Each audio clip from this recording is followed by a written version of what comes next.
Rancanganmu penuh damai, aman dan sejahtera. Walau di tengah badai, ingin ku selalu bersama. Rasakan keindahan arti kehadiranmu, Tuhan. Sungguh penyertaan-Mu sempurna dalam hidup kami.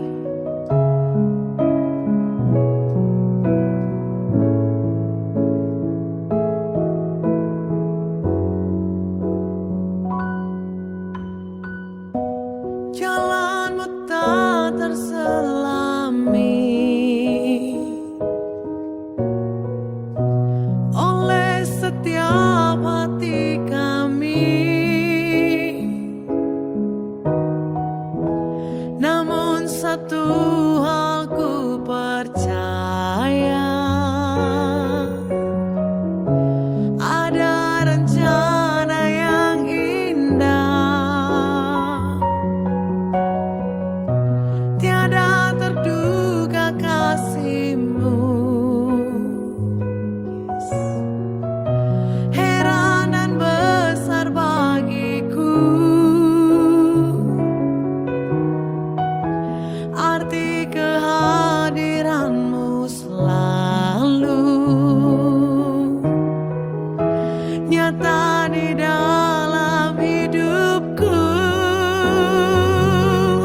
Penyertaan-Mu sempurna, rancangan-Mu penuh damai, aman dan sejahtera. Walau di tengah badai, ingin ku selalu bersama. Rasakan keindahan arti kehadiran-Mu, Tuhan. Penyertaan-Mu sempurna, rancangan-Mu penuh damai, aman dan sejahtera. Walau di tengah badai, ingin ku selalu bersama. Rasakan keindahan arti kehadiran-Mu, Tuhan. Mari kau yang percaya.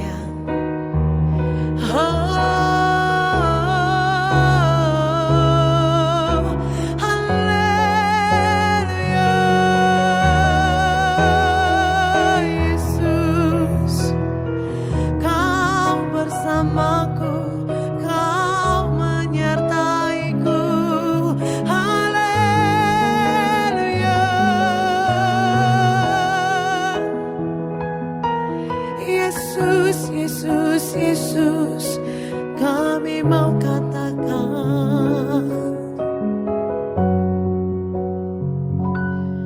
penyertaan-Mu sempurna, rancangan-Mu penuh damai, aman dan sejahtera. Walau di tengah badai, ingin ku selalu bersama. Rasakan keindahan arti kehadiran-Mu, Tuhan. Penyertaan-Mu sempurna, rancangan-Mu penuh damai, aman dan sejahtera. Walau di tengah badai, ingin ku selalu bersama. Rasakan keindahan arti kehadiran-Mu, Tuhan. Haleluya. Penyertaan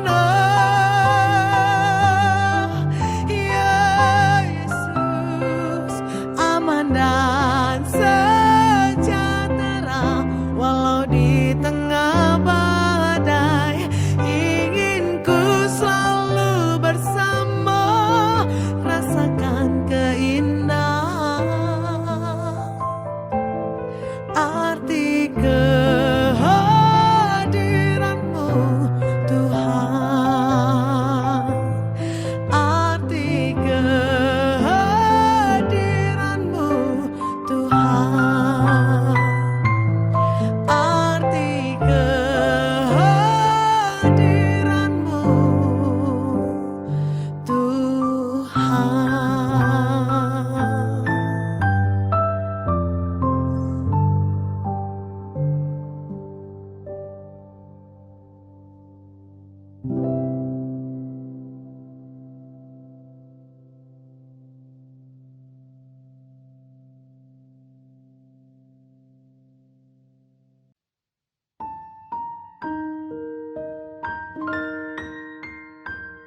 Engkaulah penolong di dalam hidup kami Tuhan.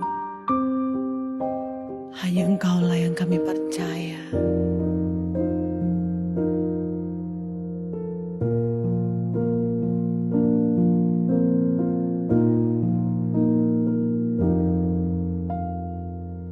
Saat ku dalam kesesakan, yang ku harap hanya Kau Tuhan. Saat badai hidup menerpa, masih ada Tuhan bagiku. Saat semua jalan tertutup, tiada yang sanggup menolong. Saat air mata tercurah, masih ada Tuhan bagiku. Penolongku hanyalah diri-Mu, penghiburku hanya Engkau Bapa-Ku, selalu menyertai hidupku. Kau Bapa-Ku yang setia. Kau adalah Bapa kami yang setia.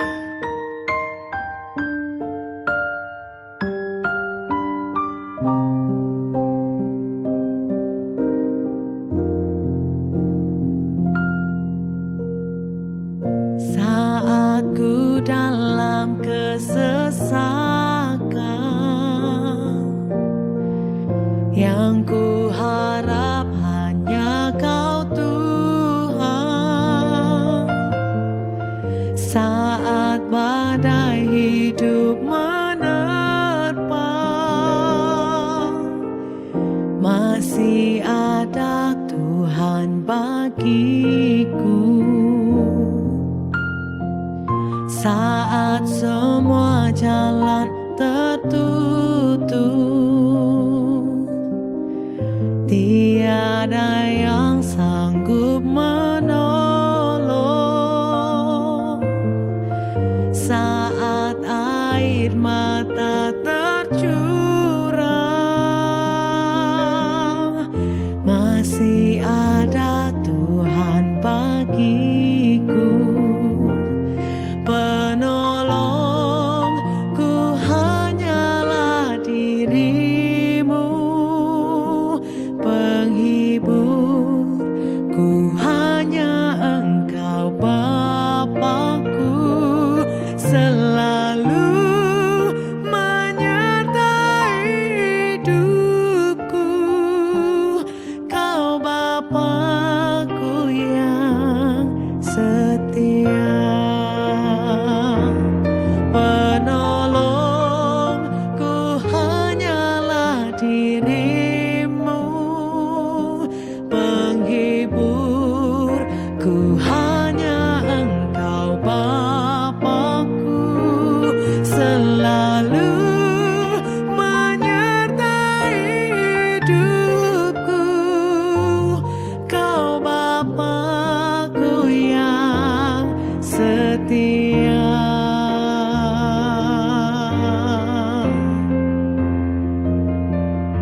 Kami percaya Tuhan.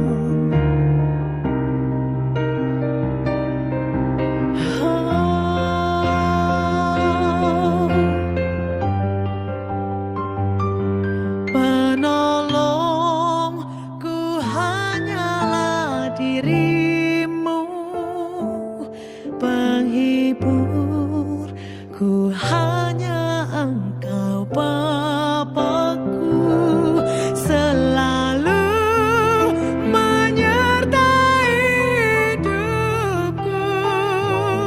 Kau Bapa-Ku yang setia.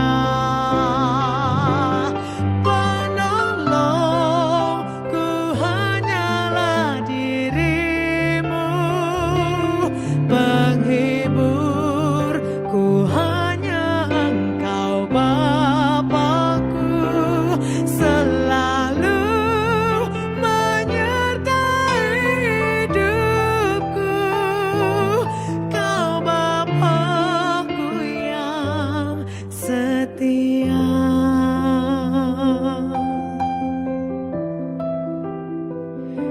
Kau Bapa-Ku yang setia. Kau penolongku, Kau kekuatanku, hanya Yesus, hanya Yesus. Masih ada Tuhan bagiku. Hatiku percaya, percaya.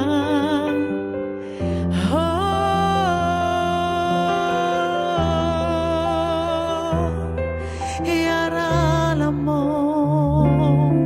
inekaralamashi,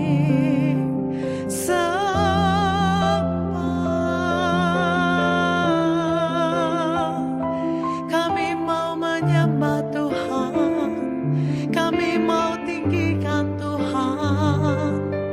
Kami perlu Engkau, haleluya. Kau menyertaiku.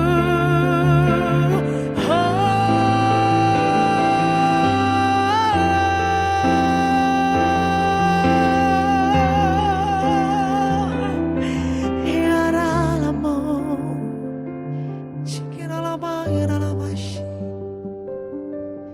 Kami buka hati. Yes. Percayalah kepada Tuhan. Percayalah dengan segenap hatimu.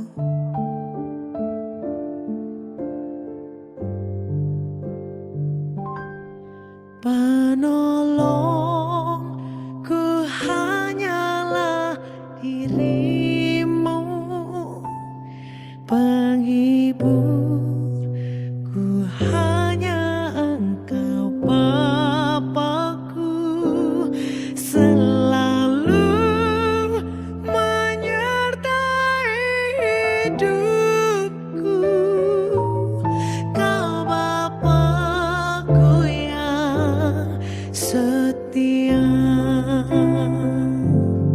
Penolongku hanyalah dirimu, penghiburku hanya Engkau Bapa-Ku, selalu menyertai hidupku. Kau Bapa-Ku yang setia.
Salam saudara-saudara yang dikasihi oleh Tuhan Yesus Kristus, bersama saya Pendeta Dr. Yohanes Prandono. Dalam kesempatan ini saya akan melanjutkan seri tentang metafora gereja sebagai keluarga Allah, apa maknanya dan implikasinya. Yang pertama, kita sudah melihat maknanya dalam kehidupan berjemaat, kehidupan sehari-hari, kehidupan rumah tangga.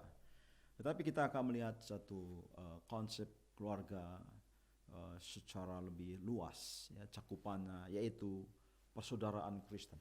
Ya. Di dalam kesempatan yang lain saya sudah menjelaskan bahwa gereja itu universal. Church is bigger than you think. Ya. Jadi gereja adalah sesuatu komunitasnya yang percaya kepada Tuhan Yesus Kristus. Ya. Kalau Rasul Paulus sudah memiliki konsep gereja yang sangat jelas. Itu gereja itu universal, tubuh Kristus, the body of Christ. Ya. Saya akan menjelaskan dalam kesempatan lain lebih jelas lagi. Tapi gereja itu juga exalted church, artinya itu gereja masa depan, saudara, gereja yang terangkat di surga.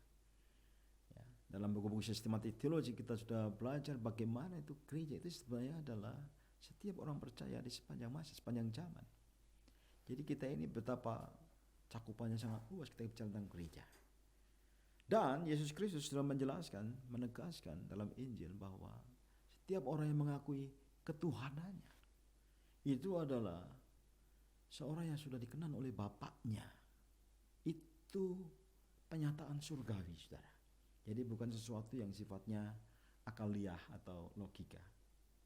Itu adalah sebuah pewahyuan dari Allah Bapa, pewahyuan dari Roh Kudus, sehingga orang bisa mengakui Yesus Kristus adalah Tuhan dan Juru Selamat.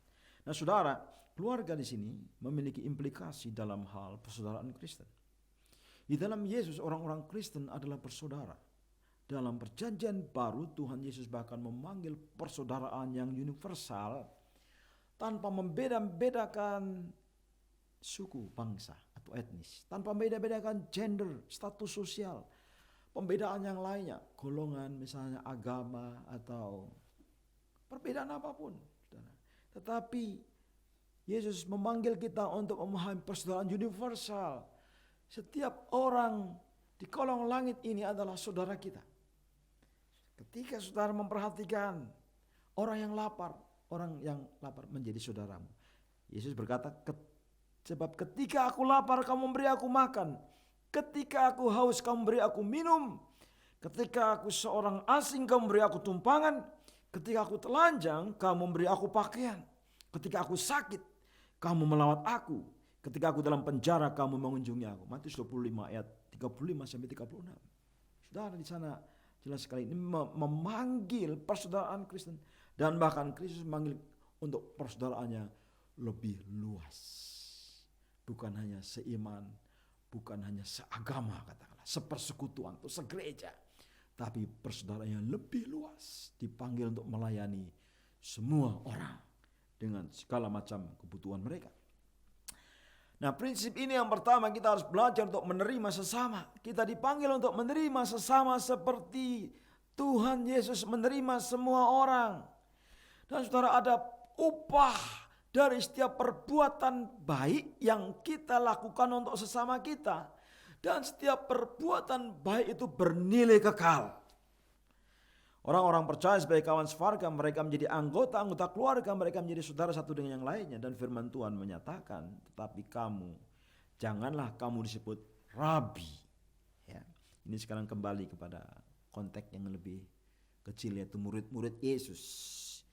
Janganlah kamu disebut rabi, karena hanya satu rabimu, yaitu Tuhan Yesus Kristus, guru sejati, guru agung kita. Dan kita siapa satu dengan yang lain? Ya, brotherhood, saudara, persaudaraan. Kita menerima satu dengan yang lain sebagai saudara. Yesus mengajarkan demikian. Rabi pada zaman Yesus itu kedudukannya sangat tinggi, kasta yang sangat tinggi. Karena apa? Ilmu pengetahuannya lebih tinggi. Kalau disebut saudara itu artinya ada equality, kesetaraan. Kalau saudara itu memiliki konotasi itu harus belajar saling memedulikan, kebersamaan satu dengan yang lainnya di hadapan Tuhan. Kita bersama-sama, togetherness, ya, living together sebagai komunitas orang-orang percaya. Nah, saudara, ini penting sekali. Dan saudara, sebagai saudara satu yang lain, kita belajar untuk membela, menjaga, dan menolong sesama. Kita dipanggil untuk, sebagai orang Kristen, untuk apa? Untuk menjaga, membela, dan menolong bagi saudara yang dalam Tuhan. Suatu hari dalam kisah pre-medieval history, ya, sejarah sebelum Abraham, saudara. Bagaimana seorang yang bernama Kain membunuh adiknya Habil, dan darah adiknya Habil dikatakan berseru-seru dari tanah dan menuntut keadilan. Kemudian Tuhan bertanya, Habil,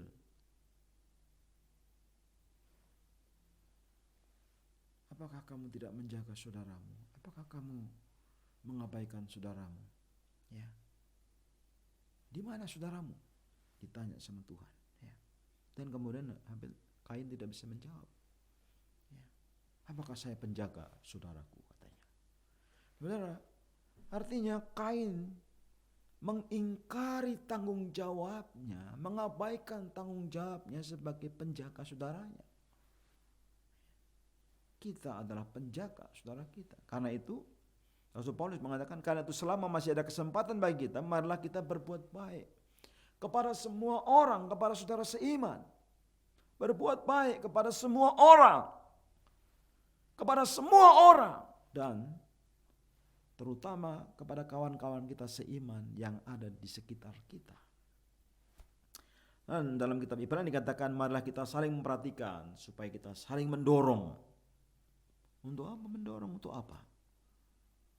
Dalam kasih. Ya, saling mendorong dalam kasih. Mendorong dalam hal apa? Dalam pekerjaan baik. Ada banyak jenis perbuatan baik yang bisa kita lakukan terhadap saudara kita dalam Tuhan. Ya, yang paling sering diperlukan adalah mengampuni kesalahan saudara kita. Ini mungkin yang paling kita berat. Ya. Ada orang yang datang kepada saya, Pak, saya harus mengampuni dia. Ya, dia telah melukai saya. Bagaimana saya mengampuni dia? Ya, sambil dia menangis, tidak bisa, Pak, saya tidak menerima ini. Tapi saya bilang, saudara sudah diampuni oleh Tuhan Yesus, harus belajar mengampuni. Ya, ini kita, saudara, mempedulikan ya, orang-orang sekitar kita dengan cara apa? Mengampuni kesalahan mereka, menerima mereka sebagaimana adanya, menghormati keberadaannya dan memberi kesempatan kepada mereka untuk memperbaiki diri, memberi kesempatan kepada orang-orang sekitar kita supaya bertumbuh.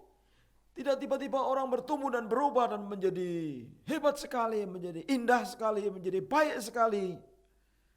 Tapi orang perlu bertumbuh, perlu diberi kesempatan. Ya, saya ingat dosen konseling saya waktu saya masih di seminari, ya, di Sekolah Tinggi Teologi, di Sarjana 1, saudara, dosen mengatakan, Yohanes, itu kalau kamu sedang bergumul itu baik sekali, kamu harus belajar mengampuni diri sendiri, mengampuni orang lain. Artinya kamu sedang bertumbuh, itu kamu sedang dalam proses. Ya, bertumbuh itu sebuah proses. Pertumbuhan itu adalah proses. Paulus menggunakan metafora gereja. Artinya saudara, ini inti pengajaran Rasul Paulus ini sebagai orang-orang diselamatkan dan menjadi komunitas persaudaraan dalam Yesus. Orang-orang Kristen harus belajar untuk berbuat baik satu dengan yang lain, mengampuni satu dengan yang lain, dan belajar menerima dan mengizinkan orang lain untuk bertumbuh, saudara. Ini penting sekali. Ya. Dan saudara, ini prinsip yang luar biasa, ya. Ketika kita belajar metafora tentang gereja sebagai keluarga, yaitu bahwa kita punya Bapa. Ya, Rasul Paulus menegaskan, kita punya satu Bapa, satu Tuhan, satu Roh. Kita punya satu Bapa. Ya. Dan semua kita adalah anak-anaknya. Kita adalah anak-anak Allah, satu Bapa.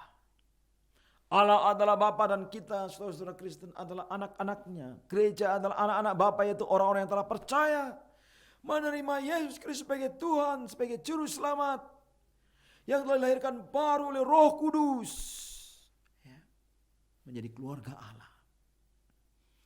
Ya, dulu guru waktu saya masih remaja, ya, kamu adalah anak Allah, jangan kembali menjadi anak jalanan, katanya. Jangan lari menjadi anak hilang. Dan saya perhatikan sampai hari ini, betul. Ya, saya tidak mau jadi anak hilang, anak jalanan, anak yang liar. Saya punya keluarga, saya punya bapak. Ya, saya senang dengan bapak saya. Kalau saya berdoa, Bapak, Abba, oh Bapak aku mencintaimu. Ya. Kalau saya kesepian, oh Bapak, aku mencintaimu. Masih ada bapak. Apapun boleh terjadi, tapi masih ada bapak. Dan bapakku kaya. Dia aku meminta, dia memberi. Dia aku mencari, aku mendapatkan. Dia aku mengetuk pintu-pintu dibukakan. Bapakku kaya. Ya, dia adalah bapak yang sangat hebat. Bapakku kaya. Aku diberkati. Rasul Paulus menegaskan bahwa orang Kristen memiliki hubungan yang intim dengan Bapa, panggil Allah sebagai Bapa, tapi juga sebagai Abba, Daddy. Oleh Roh Kudus, oleh pendiaman Roh Kudus dalam diri kita, menjadikan Bapa itu dekat. Kita berseru ya Abba, ya Bapa oleh Roh Kudus itu. Kita nggak perlu berteriak-teriak. Ya. Saya belum lama ini diajak makan sama teman dari Korea, kemudian dia bilang kalau orang Korea, ya kalau makan suka yang panas-panas, ya, cepat-cepat makanan. Orang Chinese juga. Kemudian mereka nunjuk kepada saya, istri saya bilang, tapi kalau ini orang Jawa ini, kalau makannya maunya yang dingin, nasinya lembek. Saudara, ya setiap orang karakternya berbeda-beda, temperamennya beda-beda, ya kebiasaannya berbeda-beda dari lain semua. Tetapi kalau di dalam hal hubungan dengan Bapa, karena pendiaman Roh Kudus, kita berseru ya apa ya Bapa, Daddy, Father, apa, Daddy. Dekat sekali, intim sekali. Ini luar biasa. Ya, kita punya hubungan yang intim dengan Bapa. Panggil Bapa. Kalau saudara menghadapi pergumulan apapun, panggil Bapa. Dia pasti mendengarkan doamu. Saudara yang kasih Tuhan, dan penting sekali ini prinsip yang berikutnya, keluarga dimanapun keluarga ada namanya tata tertib, ya. Ada namanya kedisiplinan, ada tata tertib dalam keluarga. Rasul Paulus dalam suratnya kepada Timotius, dia yang merupakan anggota tim, ya Timotius itu anggota timnya Rasul Paulus, ya, ditempatkan di Efesus menjadi gembala gereja yang besar di Efesus, masih muda, ya, karena itu Rasul Paulus selalu mendorong, ya. Sebagai bapak rohani, dia selalu membina, mendorong, ya, memberikan surat. Jadi dia berkata, jadi jika aku terlambat, sudahlah engkau tahu bagaimana orang harus hidup sebagai keluarga Allah. Ini jemaat dari Allah yang hidup, tiang penopang dan dasar kebenaran. Surat kepada Timotius yang pertama, ini merupakan salah satu dari surat pastoral yang bertemakan sebuah arahan. Untuk apa? Untuk mengadministrasi penggembalaan, ya. Untuk mengurus gereja lokal, untuk memilih penatua-penatua, mendidik calon-calon penatua, mengajar mereka, dan kemudian penatua-penatua ini nanti akan menjadi tim penggembalaan. Ya. Tugas-tugas penggembalaan tidak mudah, ya. Perlu diajarkan, perlu dijalani, dicontohkan, ya. Dan saudara, salah satu tugasnya adalah mengajar, ya. Ini gembala itu mengajar umat, melatih, membimbing orang-orang, ya. Kalau domba-domba yang masih bayi, ya saudara, disuapin, ya, dibimbing pelan-pelan. Tapi kalau sudah domba-domba dewasa, dipimpin, saudara, ya, dipimpin, leading, diarahkan. Supaya apa? Menjadi pemimpin-pemimpin. Dan seorang gembala seperti Timotius itu menetapkan tata tertib dalam hidup berjemaat, melindungi jemaat dari ajaran sesat, dan juga dia sendiri harus memberi contoh ajaran yang benar dan menghidupi ajaran yang benar, ya. Memberi contoh ketertiban, kedisiplinan dalam segala hal. Karena itu menjadi gembala sidang, menjadi pemimpin gereja, itu standarnya luar biasa. Karena dia harus menetapkan tata tertib, dia sendiri harus tertib hidupnya, saudara, ya. Disiplin dan ketertiban dalam keluarga. Dan juga pola hidup bersama, ya, ini penting sekali. Pasal 3 Rasul Paulus mengarahkan dalam surat yang sama, dia mengarahkan jemaat harus hidup sebagai keluarga Allah. Itu ada semacam pattern, ya, pola atau gaya yang khas, unik, ya.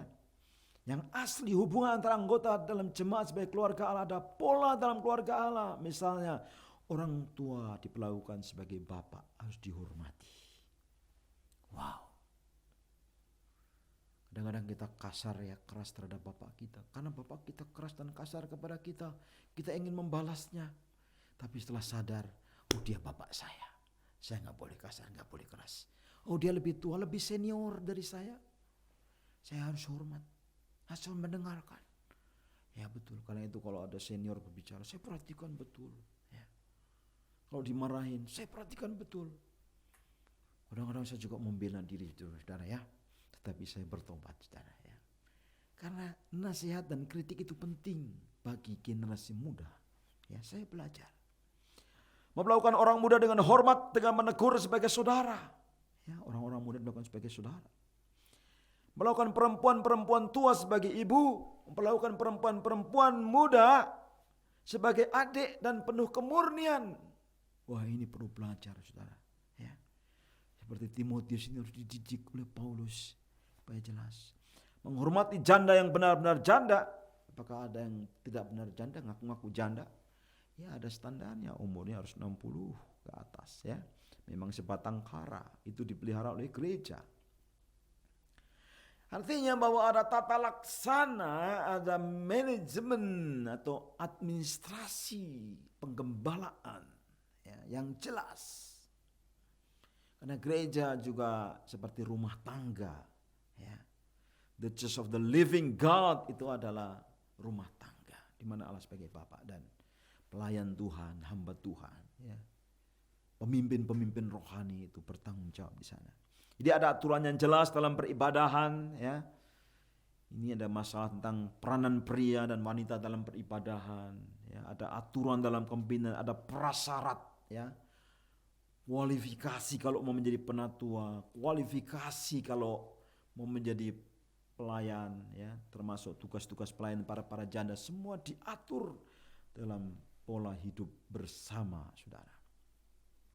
Dan kemudian secara khusus ini tentang kepriaan. Peranan pria dalam ibadah itu jelas, para pria itu adalah imam yang berdoa dengan menadahkan tangan yang suci tanpa marah dan tanpa perselisihan. 1 Timotius 2:8. Pria itu adalah imam. Ya. Sedangkan perempuan mendapat arahan yang lebih luas. Mereka harus berdandan dengan pantas, dengan sopan, sederhana. Rambutnya jangan dikepang-kepang, jangan memakai emas atau mutiara, ataupun pakaian yang mahal-mahal. Tetapi hendaklah berdandan dengan perbuatan baik seperti yang layak bagi perempuan yang beribadah. Godly, ya, saleh, perempuan yang beribadah. Kita ini orang mau beribadah, bukan mau keundangan, bukan mau ke pesta. Ya. Kita bukan ya mau berlomba-lomba di dalam gereja. Ya. Ini ada orang yang wah ini kalau ke gereja pakai kalung yang beratnya. Akhirnya orang wah lihatnya akhirnya merasa tidak mau disaingi. Ya. Minggu depannya dia akan bawa yang lebih berat lagi, saudara. Jadi saudara berlomba-lomba ini, saudara ya. Ya pakaiannya mahal-mahal, berlomba-lomba. Ini sedang bukan sedang berlomba-lomba, ya. Dalam hal yang lahiriah, tapi berlomba-lomba dalam perbuatan baik, dalam apa kesalehan, kepriaan. Bagaimana dengan keperempuanan? Ya. Selanjutnya kita akan melihat tentang peranan perempuan dalam ibadah. Ya. Anjuran Rasul Paulus agar perempuan berdiam diri dan menerima ajaran dengan patuh. Dan larangan pada wanita untuk tidak mengajar dan tidak memerintah laki-laki. Dengan kata lain supaya dalam peribadahan wanita berdiam diri, ini konteksnya gereja Efesus ya. Dan perintah yang terakhir ini dilatar belakangi oleh historis teologis. Yang pertama adalah pada tataran penciptaan dikatakan bahwa Adam yang pertama dijadikan, kemudian barulah Hawa. Dan yang kedua bukan Adam yang tergoda, tapi Hawa yang tergoda. Ya, dan jatuh dalam dosa, dan Adam dengan sengaja berbuat dosa mengikuti Hawa. Yang dalam konteks pada zaman itu larangan untuk perempuan untuk mengajar atau memerintah laki-laki karena banyak anggota jemaat yang latar belakangnya yang perempuan itu dulu bekerja di kuil-kuil Dewi Diana, dan mereka pelayan-pelayan di kuil-kuil Dewi Diana yang sangat hebat di kota Efesus, kemudian menjadi orang Kristen. Dan mereka sudah biasa memerintah laki-laki di dalam peribadahan kuil Dewi Diana, dan sekarang di gereja tidak boleh diterapkan ya hal yang seperti itu.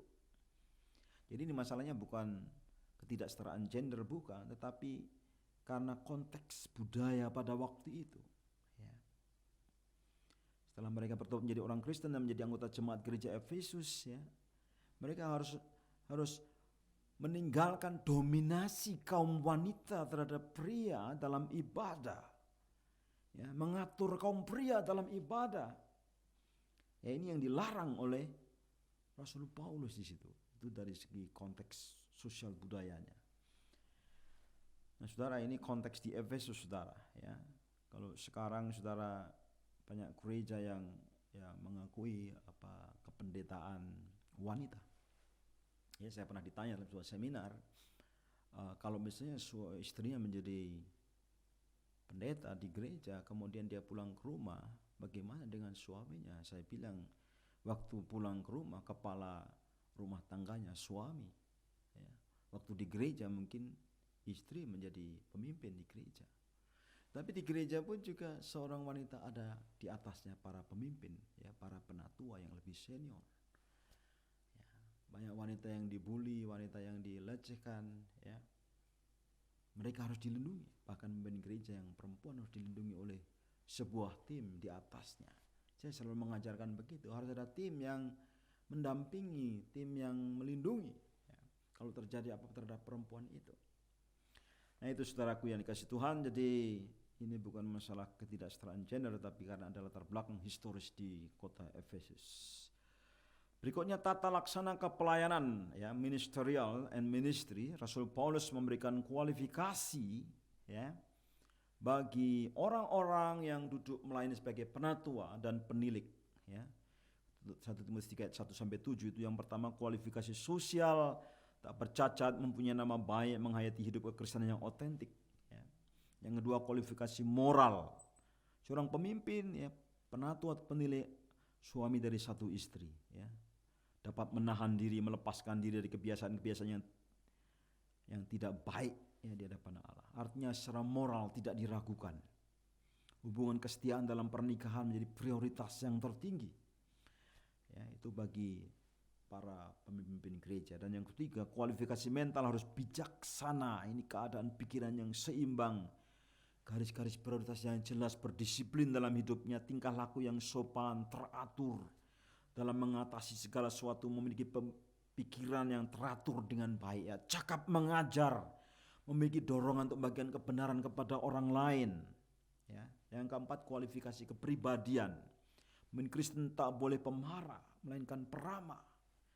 Ya, dendam kesumat tidak boleh dan tidak dibenarkan, melainkan seorang pemimpin harus suka berteman, suka memberi tumpangan, pendamai, bukan hamba uang. Ini penting sekali, ya. Gereja dari sepanjang sejarahnya, mengapa kesaksiannya menjadi buruk? Karena ada ketamakan dalam gereja. Gereja menumpuk-numpuk kekayaan. Tapi seorang penilik dan penatua jemaat, mereka bukan hamba uang, ya. Tidak tamak maksudnya.